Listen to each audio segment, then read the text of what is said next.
This man shot his wife 7 times on her face, all because she refused to pick his calls. 26-year-old Swala Salum, a popular makeup artist, left her house on the 28th of May to watch a football game in Tanzania. While she was at the football game, her husband, 37-year-old Saheed Oswayo, began dialing her phone number to know where she was and when she was coming back home. But she wasn't taking her calls. He tried her phone number several times, even texted her, but she wouldn't take his calls, nor would she reply to his text messages. And that made Saheed furious and angry. Not because he should have been worried about her safety, but because he felt she was most likely cheating on him with another man, as at the time, he was calling her. Swala Salum was a self-made successful makeup artist, a popular one in Tanzania, where this tragedy took place. While Saheed was equally a successful businessman, equally well known in Tanzania, they were the perfect power couple. They got married on the 31st of December 2021, melting hearts and having everyone wishing to have such a moment. Unfortunately, 5 months after their wedding, the marriage would end in a pool of blood, mixed with insecurities, lack of trust, and anger.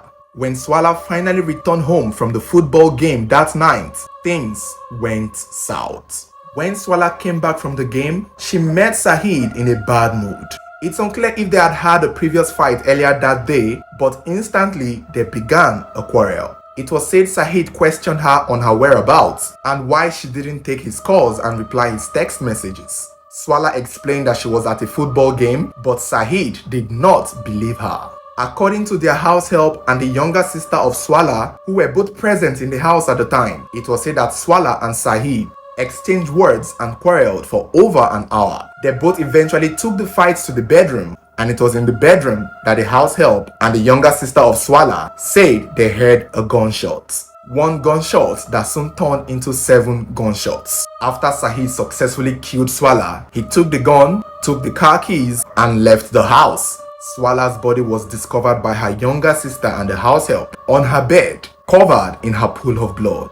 She was rushed to the hospital but was pronounced dead on arrival. As a Muslim, she was buried the next day, even in the absence of her husband, who was on the run as at the time. After her burial, the hunt for Mr. Saheed began. Unfortunately, this hunt wouldn't last over a day because the next day after the funeral, Saheed's body was found floating by the shores of Lake Victoria. Upon further look at his body, it was confirmed that he didn't die by drowning, but instead had shot himself in the mouth before falling into the lake. The death of this two beautiful couple has only left more questions than answers. Many people believe it was a case of infidelity. Some say it was a case of insecurities on the husband's side. Some have said Swala should have just replied his text or take his calls, while others believe it was a deep history of trust issues in their relationship. On the contrary, close friends of the couple have pointed out the fact that they did not see any sign that would have led to this death. They never saw them quarrel, nor did they know that there was a fight in their relationship. So many thoughts, so many questions, and so many confusion. But do let me know what you think.